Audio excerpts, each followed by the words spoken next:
NDA తోటి కలిపి వెళ్ళిన వాళ్ళందరూ కూడా అయిపోయారండి.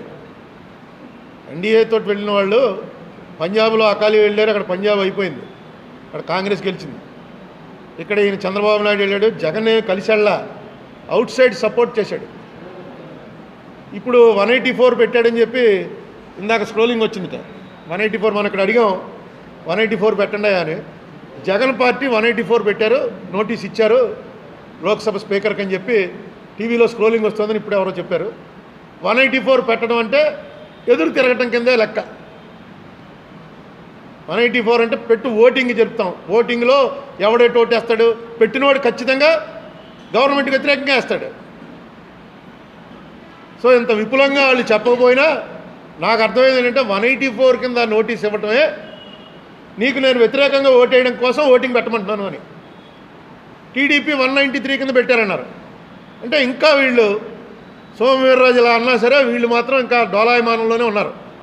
అదే నాకు అర్థం అవట్లేదు. ఎందుకంటే 184 వీళ్ళు పెడితే ఖచ్చితంగా వాళ్ళు కూడా ఓటేకి తప్పని పరిస్థితి. అయితే రెండు వచ్చినప్పుడు స్పీకర్ ఏం చేస్తారు, స్పీకర్ కూడా బీజేపీయే కదా, స్పీకర్ ఏం చేస్తుందంటే 193 అడ్మిట్ చేస్తున్నాం అంటుంది.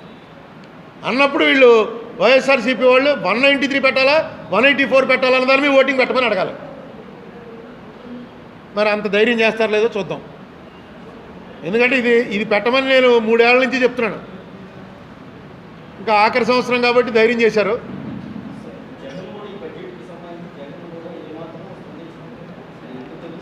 ఇప్పుడు అదేనండి, ఇప్పుడు పరిస్థితి ఏమొచ్చిందంటే మన ఆంధ్రాలో 25 మంది ఎంపీలు బీజేపీకి సపోర్టు.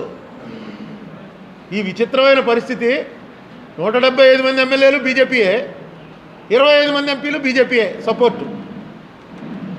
భారతదేశంలో ఏ రాష్ట్రంలోనూ ఇలా ఉందని అనుకోవట్లేదు నేను. ఏమైనా నార్త్ ఈస్ట్లో కొంచెం చిన్న చిన్న రాష్ట్రాల్లో ఉందేమో నాకు తెలియదు, కానీ నెగ్గిన వాళ్ళు ఓడిన వాళ్ళు అందరూ కూడా సపోర్టే.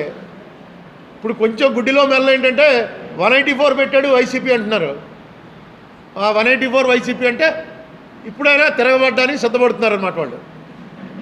రేపు బీజేపీ వదిలేస్తే వైసీపీతో వెళ్ళిపోతారు. నిన్న చంద్రబాబు నాయుడు గారు మీటింగ్లో చెప్పినట్టు వచ్చింది, వైసీపీ వాళ్ళ వల్లే వాళ్ళు ఏమీ చేయట్లేదు, వీళ్ళు రోజు వెళ్ళి మన మీద కంప్లైంట్లు ఇచ్చి, ప్రభుత్వం మీద ప్రతిపక్షం కంప్లైంట్లు ఇస్తే ఆ కంప్లైంట్ల మీద వాళ్ళు బేస్ చేస్తున్నారంటే ఇక అంతకన్నా బలహీన ప్రభుత్వం ఎక్కడ ఉంటుందండి? కంప్లైంట్లు ఇవ్వకుండా ఉంటారా? కంప్లైంట్ ఇస్తే పని చేయమంటే ఆయనే ఒప్పుకున్నట్టుగా ఆయన అధికార పేపర్లోనే వచ్చింది, నిన్న మీటింగ్లో చెప్పాడని. ఈ పరిస్థితుల్లో కనీసం జగన్ పార్టీ 184 అని చెప్పి నోటీస్ ఇచ్చారని తెలిసి కొంచెం ఏదో ఓహో ఆంధ్ర గురించి మళ్ళీ మాట్లాడుకుంటారనమాట. ఈ 4 ఏళ్లలో ఆంధ్ర గొడవే లేదు. మన ఎంపీలందరూ మాట్లాడుతుంటారు.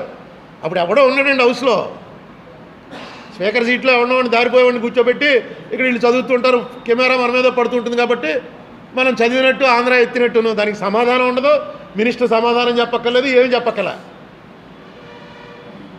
184 అయితే ఓటింగ్ ఉంటుంది, 193 అయితే మినిస్టర్ సమాధానం చెప్పాలి. ఆ లెవెల్లో ఇప్పటికి తీసుకొచ్చారు. ఇక ఎలక్షన్ల దగ్గర పడ్డ తర్వాత వీళ్ళు పెట్టారని వాళ్ళు పెట్టారని వీళ్ళు ఇద్దరు నోటీసులు ఇచ్చారు. పోనీ ఇప్పుడైనా విందాం ప్రభుత్వం ఏం చెప్తుందో. హాయ్ ఫ్రెండ్స్, మా టుడే టుమారో యూట్యూబ్ ఛానల్ చూస్తున్నందుకు చాలా థ్యాంక్స్. మరిన్ని లేటెస్ట్ వీడియోస్ కోసం వెంటనే సబ్స్క్రైబ్ చేయండి. అలాగే ఈ బెల్ని కూడా రింగ్ చేసేయండి. మా నోటిఫికేషన్స్ అన్ని మీ మొబైల్లో వస్తాయి. అలాగే మా వీడియోస్ మీకు నచ్చితే లైక్ చేయండి, షేర్ చేయండి, నచ్చకపోతే కామెంట్ చేయండి.